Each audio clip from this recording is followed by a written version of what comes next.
कहाँ भाग्छु त? अर्को त घर छैन बाटोमा, त मेरो बस्ने नि। अनि मानु सिडिओ भाग्यो भने सिडिओ भाग्ने जिल्लामा हजुरहरू कसरी बस्नुहुन्छ?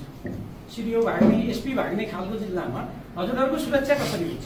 अनि त्यही भएर मैले एसपी साहबलाई के भन्ने भने त्यो दिन बोलेको कारणले होइन, पहिल्यै दुईवटा मुद्दा, एउटा मुद्दामा जरिमाना भएको 5,000 नतिरेको, अर्को मुद्दाको फरार अभियुक्त। फरार मान्छे जहिले पनि प्रहरीले फरार मान्छेको खोजी गरिराखेका हुन्छ। अब यहाँ त खोज्नै परेन, उनी आफै आए, सहयोग गर्न आए जस्तो लाग्यो मलाई।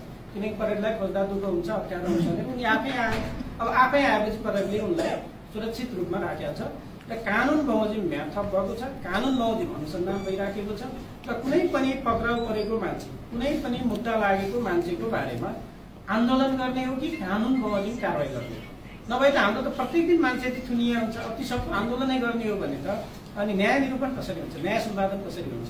र अन्यको मुद्दा पनि सुनेको थिएँ मैले, तर अन्तकोमा म जान्न, अदालततिर पनि उनको केही मुद्दा थियो भन्ने सुनेको थिएँ, त्यता म जान्न।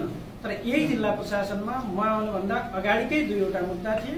त्यही मुद्दामा प्रहरीले समात्न खोज्दा प्रहरीसँग फेरि धकेला धकेल गरे होइन, प्रहरीसँग फेरि अवैध व्यवहार गरेपछि तेस्रो अवैध व्यवहार थपियो। यो थप्दै जान्छ। जसरी बैंकको ऋणमा समयमा किस्ता नतिरेन भने ब्याज बढ्दै जान्छ, बैंकको ऋणको हामीले समयमा किस्ता तिरेन भने ब्याज बढ्दै जान्छ, लिलामीमा पुग्छ।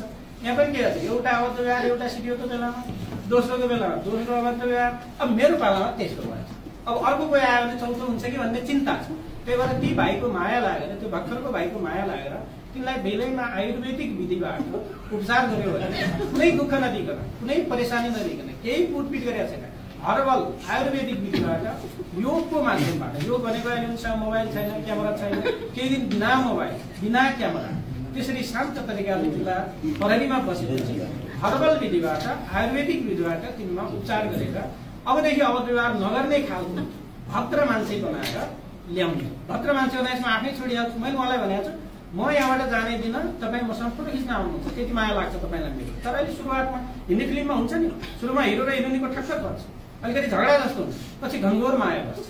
तर त्यो घनघोर माया बस्न म धैर्य गरिदिनु पर्यो नि। सुरुमै त्यो ठक्कर पर्दै कुटाकुट गर्न त भएन। त्यो अहिले उनको आयुर्वेदिक विधिबाट कानुन सम्मत ढङ्गले उपचार गरिराखेको, अरू केही भएन।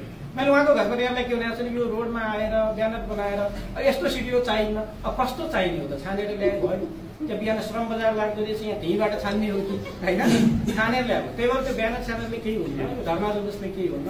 3 चोटि माग सुनेको छु, कोठामा ल्याएर सम्झाएको छु, फाइल देखाएको छु, यो कारणले पक्राउ परेको हो भनेको छु, त्यो सब कुछ देखाएको छ। एउटा राम्रो काम गर्नु भएको छ उहाँको श्रीमतीले, सुरुको मुद्दाको 5,000 चाहिँ हिजो आएर तिर्नु भएको छ, त्यसको लागि म धन्यवाद दिन्छु। एउटा राम्रो काम गर्नुभयो, एउटा मुद्दा टुङ्ग्यो, 5,000 जरिमाना थियो, आएर बुझाइदिनु भयो, राम्रो काम गर्नु हो। न त त्यही 5,000 असुल गर्न फेरि हामीले दैनिक 300 को दरले भनेपछि 5,000 को करिब 15 दिन हुन्छ, 16-17 दिन हुन्छ।